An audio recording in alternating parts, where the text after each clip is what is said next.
முன்னோர்கள் சொன்ன எந்த விஷயமே நம்மளுக்கு புரியாமல் தெரியாமல் இருக்கலாம், அவ்வளோதான் விஷயம். தவிர்த்து நம்ம பண்ண கர்மா தான் நம்ம அனுபவிக்கணும்னு நான் நினச்சிக்கலாம். ஆனால் அந்த கர்மாவை தான் இன்னொரு கர்மா வேலை செய்யும். நானே நினச்சிக்குவேன், போதும்பா நம்ம எல்லாத்தையும் அனுபவிச்சோம், திரும்பி ஏன் அந்த அனுபவிக்கணும் ஒரு கேள்வி வரும்போது, அந்த மனசு வருத்தப்படும் போது, எல்லா உயிரினத்திலையும் ஆன்மா உண்டு, ஆன்மாவுக்குள்ள தெய்வம் உண்டு. அவனுடைய கான்செப்ட் தான் அது. நம்ம அதான் சொல்கிறோம், எந்த ஆன்மாவை நீங்கள் துன்புறுத்தினாலும் இறைவன் அந்த தெய்வ சக்திகளை வர வைக்கக்கூடிய விஷயம் தான் இவ்வளோ விஷயமும். ஆனால் வீட்டை சுத்தமாக வச்சது ரொம்ப நல்லது. பெண்களை அழ வைக்காமல் இருந்தால்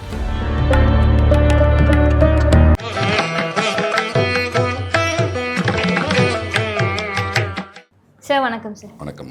போன பதிவுகளில் கர்மா பற்றி ஒரு விளக்கம் கொடுத்துருந்தீங்க. இப்போ அடுத்து பார்த்தீங்கன்னா, எல்லாருமே இந்த விஷயத்த வீட்டில் பண்ணவே கூடாது அப்படின்னு ஒரு சில விஷயங்கள் இருக்கும். 6 மணி ஆனால் லைட் போடணும், தலை சீவக்கூடாது, நெகம் வெட்டக்கூடாது, இதை பண்ணாத அதை பண்ணாத. ஏன்னா இந்த மாதிரி அசம்பாவிதம் மாதிரி, அதாவது பண்ணவே கூடாதுன்னு இருக்கக்கூடிய விஷயங்கள் பண்ணோம் அப்படின்னா தெய்வம் வீட்டில் நிலைக்காது, வரவே வராது, போயிடும் அப்படின்ற மாதிரி சொல்லுவாங்க.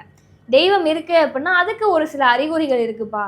இந்த மாதிரி விஷயம் நடந்துச்சு, நல்ல விஷயங்கள்லாம் நடந்துச்சு, நல்ல செய்திகளாக கிடைச்சு அப்படின்னா தெய்வம் வீட்டில் இருக்கிறதா அறிகுறி. இப்படியெல்லாம் எல்லாமே தவறுதலாகவே நடந்துச்சு அப்படின்னா உங்களுக்கு நீங்கள் பண்ணுறது எதுவுமே சரியில்லை. இல்லை, அப்படி சொல்ல முடியாதுமா. குடும்பம்னு இருந்தால் ஒரு சுபிட்சமான விஷயங்கள் இருக்கணும், மங்களகரமான விஷயம் இருக்கணும்.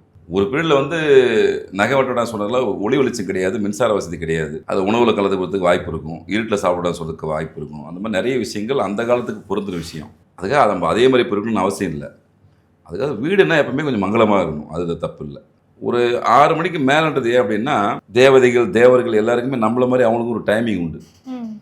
இப்போ பிரம்ம முகூர்த்த நேரத்தில் நம்ம வேண்டுறது கிடைக்குன்னு சொல்கிறோம். ஏன்னா எல்லா தேவர்களும் முனிவர்களும் சங்கமிக்கக்கூடிய ஒரு நேரம் அது பிரம்ம முகூர்த்த நேரம்.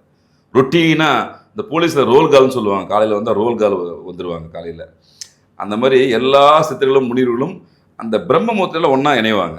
யாருக்காக? பிரபஞ்சத்துக்காக, மக்களுக்காக. அப்போ கேட்ட வரத்தை கொடுப்பாங்க. அவங்களால அந்த சமயத்தில் இல்லைன்னு சொல்ல முடியாது, அவங்களுக்கு தெரியாது, இல்லைன்னு சொல்ல தெரியாது.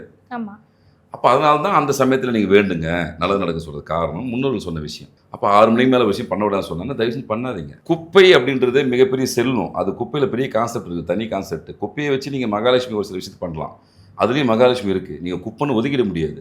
அதனால தான் நைட்டில் எதுவுமே போடான்னு சொன்ன காரணம், அது அதோட மகாலட்சுமி அம்சம் அது இருக்குது. நிறைய பேர் தெரியாது, அந்த குப்பையாக நினைக்கிறாங்க. அது நிறைய விஷயங்கள் அடங்கி இருக்குன்னு வச்சுக்கோங்களேன். முன்னோர்கள் சொன்ன எந்த விஷயமே நம்மளுக்கு புரியாமல் தெரியாமல் இருக்கலாம், அவ்வளோதான் விஷயம். தவிர்த்து அதில் பெரிய சூட்சம விஷயம் இருக்கும். இப்போது கல்லுப்பு மகாலட்சுமி அம்சம், நம்ம வெள்ளிக்கிழமை கொடுக்க மாட்டோம்னு சொல்லுவோம். அது நம்ம மன ரீதியான ஒரு விஷயம். ஐயோ நம்ம விட்டு மகாலட்சுமி போயிடுமே, நம்ம கையில் கொடுத்தா எப்படி, அது சென்டிமெண்ட்டான விஷயம். அதே மாதிரி கையில் கொடுக்கூடாதுன்னு சொல்லுவாங்க உப்பை. ஐயோ மகாலட்சுமி நம்மளை விட்டு கைவிட்டு போயிடுமோ, பயம். ஏன்னா நம்ம மக்களுக்கு தேவைகள் அதிகமாக இருக்குது, நம்ம இருக்கிறத தக்க வச்சுக்கணுமே அப்படின்ற பயத்தோட வெளிப்பாடு தான் இதெல்லாம். அதுக்காக கண்டிப்பாக முன்னோர்கள் சொன்னாங்கன்னா அது தவறு இருக்காது. முதல் விஷயம், வீட்டை சுத்தமாக வச்சுக்கிட்டு எந்த தப்பும் கிடையாது. உண்மையிலே முடி அப்படின்றது உண்மையிலே அது ஒரு கேது பகவானுடைய ஒரு அம்சம். அது தேவையற்ற வரையில் வீட்டில் படர்ந்து அது உணவுல எங்காவது உடல் உபாதைகள் ஏற்படுத்துறதுக்காக தான் செய்கிறது. இன்னொரு அந்த காலத்தில் சொல்கிறதுக்கு இன்னொரு விஷயம் உண்டு. நாளைக்கு மாந்திரிக விஷயங்களுக்கும் முடியை பயன்படுத்துவாங்க. ஒருத்தர் கெட்டது செய்யணும்னாலும் அவனுடைய முடி பயன்படும், நல்லதுக்கும் பயன்படும், கெட்டதுக்கும் பயன்படும். அதனால தான் முன்னோர்கள் ஒரு சில இடத்துல ஒரு சில செயல்களை செய்யுங்க, ஒரு பாதுகாப்பாக இருங்க, பெண்கள் பூ வச்சுன்னு போங்க, ஜடை போட்டுன்னு போங்க, தலை வச்சுன்னு போட்டுன்னு போகாதீங்க அப்படின்னு பெண்களுக்கு ஏன் கட்டுப்பாடுகள் அதிகமாக இருந்ததுன்னா, இந்த உலகத்துக்கு உயிரை தரக்கூடிய ஒரு விஷயம் அவங்க தான் கொடுக்கறது. ஆணாக இருந்தாலும் பெற்று இந்த பிரபஞ்சத்தை கொடுக்கறது பெண்கள் தான். நம்ம பெண்கள் இங்கே பெரிய தெய்வமாக வணங்குறோம். எல்லா சக்தியும் அதுக்கு பேர் சக்தி தான். ஆனால் அவங்களுக்கு அந்த நேர்மறை சக்தி இருக்குது அப்படின்னா எதிர்மறை சக்திகள் அதிகமாக உண்டு, அதுக்கு ஈக்குவலாக உண்டு. அதை நம்ம எப்பவுமே புரிஞ்சுக்கணும். நேர்மறை சக்தி மட்டும் தான் வலிமை அதிகம் நம்ம புரிஞ்சிக்கக்கூடாது. கிளைமேக்ஸில் கண்டிப்பாக நேர்மறை சக்தி தான் ஜெயிக்கும், அதில் மாற்றம் இல்லை. ஆனால் அதுக்கு இணையான சக்தி எங்கள் எதிர்மறைக்கும் உண்டு. அதனால தான் பெண்களை இப்படி இருங்க, அப்படி இருங்க, பாதுகாப்பாக இருங்க அப்படின்னு நம்ம அந்த காலத்தில் சொல்லி வளர்த்து ஒரு லெவலுக்கு கொண்டு வந்ததுக்கு காரணம் இதுதான். சக்தியினுடைய பிறப்பிடம் அவங்க. அதே மாதிரி வீட்டில் பெண்களை துன்புறுத்தக்கூடாது. அங்கே மகாலட்சுமி இல்லை, எந்த லட்சுமியும் நிற்காது. விஷயம் தான். முதல்ல ஒரு ஆன்மாவை நல்லா புரிஞ்சுக்கங்கம்மா. ஆண் பெண்ன்றது உடலளவில் தான் ஒரு விஷயம், அது உடல் சார்ந்த விஷயம். போன ஜென்மத்தில் நீங்கள் ஆணாக இருந்துக்கலாம், பெண்ணாக இருந்துக்கலாம், அந்த பெண்ணாக பிறந்திருக்கலாம், எதாவது மாறி பிறந்திருக்கலாம். ஆனால் ஆன்மா ஒன்றே ஒன்று தான். ஆன்மாவுக்கு ஆண் பெண் அப்படி இதெல்லாம் கிடையாது, தெரியாது, அவங்களுக்கு தெரியாது. ஆன்மானா ஆன்மா தான். அதுக்கு உடல் ரீதியாக நீ ஆண், இது பெண், நீ அலி அப்படிலாம் கிடையாது, கணக்கு கிடையாது. இறைவன் படைச்சி அனுப்புவான், ஆணாகவும் பெண்ணாகவும்.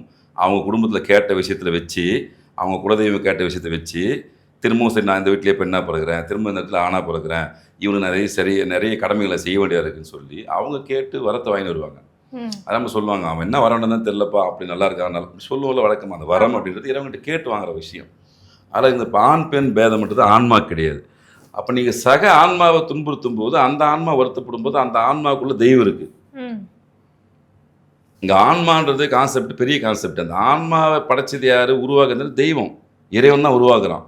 அப்போ ஒரு ஆன்மாவை இன்னொரு ஆன்மா வருத்தப்படும் போது, அது வருத்தப்படும் போது அந்த கர்மா தான் நமக்கு சேரும். கர்மான்றது வேறு எங்கேயும் விளையப்படுறது இல்லை. அவங்களுடைய மனசு வேதனைக்குரிய விஷயத்தை நீங்கள் செய்யும் போது, அவங்க வருத்தப்படும் போது உங்களுக்கு கர்மாவாக மாறிடும். யாராக இருந்தாலும் அடுத்தவங்களை வதை அப்படின்ற ஒரு விஷயத்தை பண்ணிட்டீங்கன்னாவே, அவங்க ஒரு செகண்ட் யோசிச்சு இப்படி என்ன பண்ணுறாங்களே, நீ நியாயமாக தெய்வமே அப்படின்னு சொல்லும்போது, அங்கே உள்ள இருக்கிற ஆன்மா உங்களுக்காக இறைவன்ட்டு சொல்லும், இந்த ஆன்மா ரொம்ப துன்புறுத்துறாங்கப்பா, எதாவது அவனை செய் அப்படி சொல்லும்போது தான் தெய்வம்.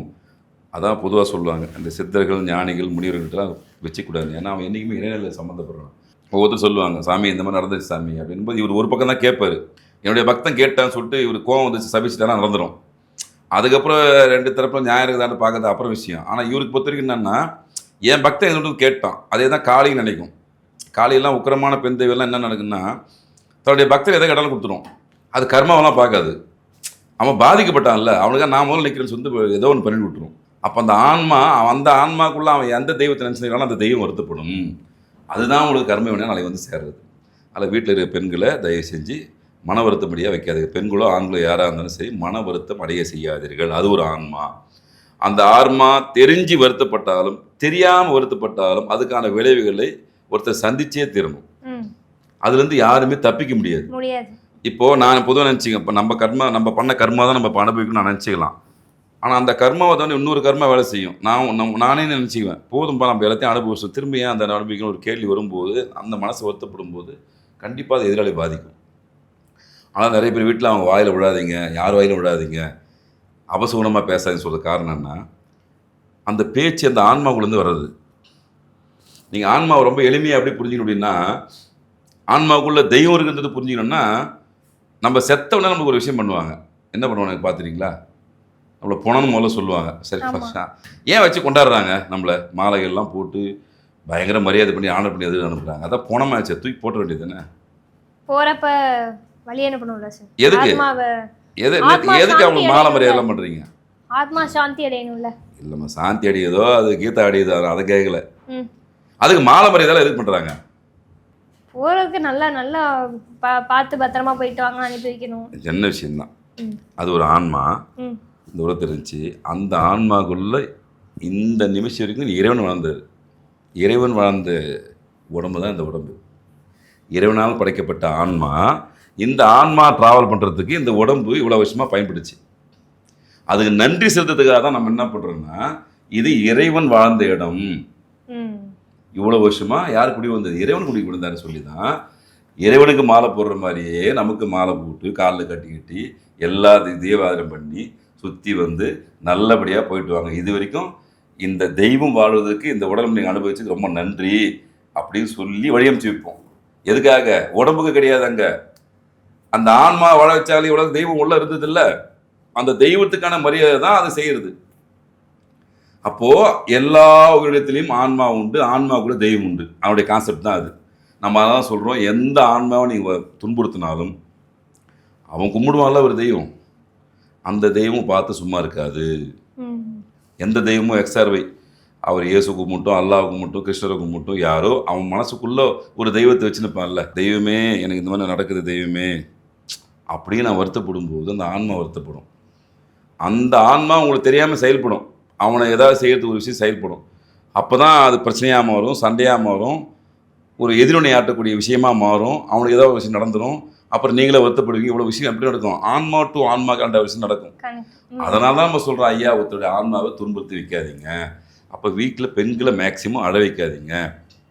அழ வச்சிங்கன்னா உண்மையிலே சுக்கிரன், வீட்டில் சுக்கிரன் யாருன்னா மகாலட்சுமியில் பெண்கள் தான். அப்போ உங்களுக்கு மகாலட்சுமின்னா காசு பணம் பொருளாதார வசதி தான். இப்போ உங்களுக்கு காசு பணம் பொருளாதார வசதி வீட்டில் இருக்கணும்னா நீங்கள் பெண்களை அழ வச்சாமல் இருந்தால் தான் உங்களுக்கு காசு பணம் நிற்கும், மகாலட்சுமி வீட்டில் தங்கும்.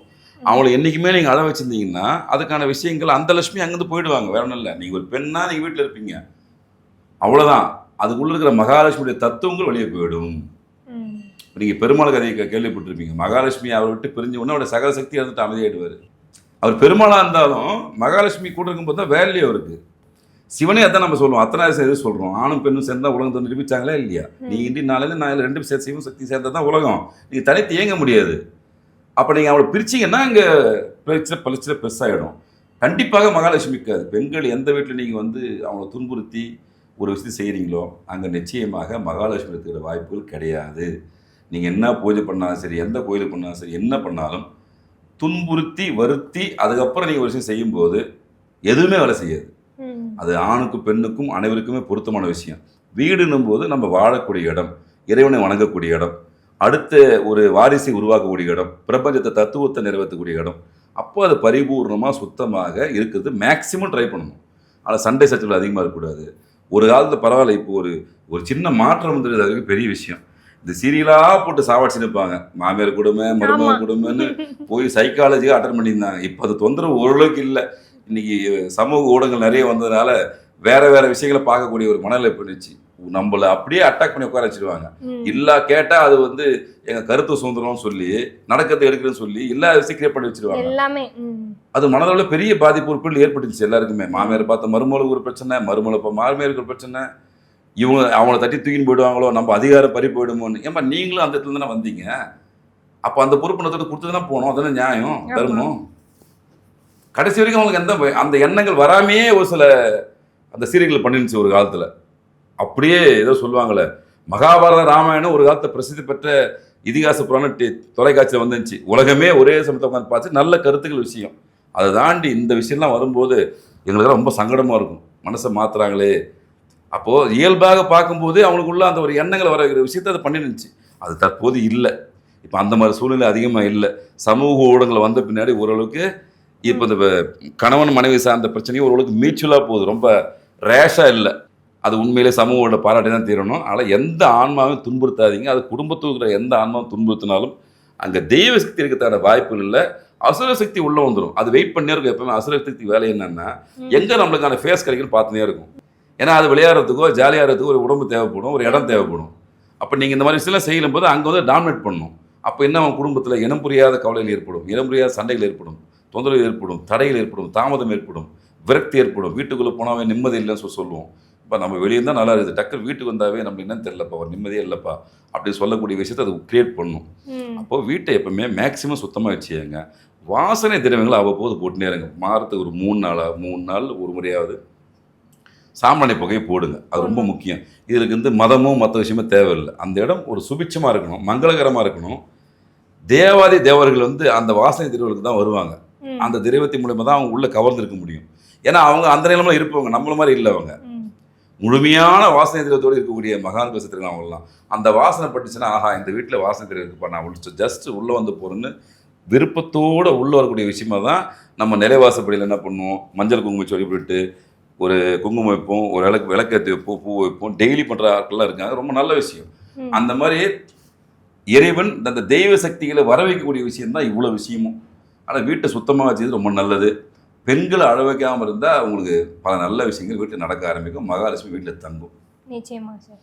ஒரு வீட்டில் வந்து இதெல்லாம் பண்ணணும், இதெல்லாம் பண்ணக்கூடாது, மகாலட்சுமி தெய்வ கடாட்சம் வர்றதுக்கு என்னெல்லாம் பண்ணும் அப்படின்றதுக்கு ஒரு விளக்கம் கொடுத்துருக்கீங்க. ஆத்மாவை வந்து அழ வைக்காதீங்க, துன்புறுத்தாதீங்க. இதுதான் வந்து உண்மையிலேயே நீங்கள் ஏதாவது தெய்வம் வரணும் அப்படின்னு நினச்சிங்கன்னா ஆத்மாவை சந்தோஷமாக மகிழ்ச்சியாக வச்சுக்கோங்க அப்படின்றது தான் சொல்லியிருக்கீங்க. ஸோ இவ்வளோ தெளிவான விளக்கம் கொடுத்ததுக்கு ரொம்ப நன்றி. நன்றி.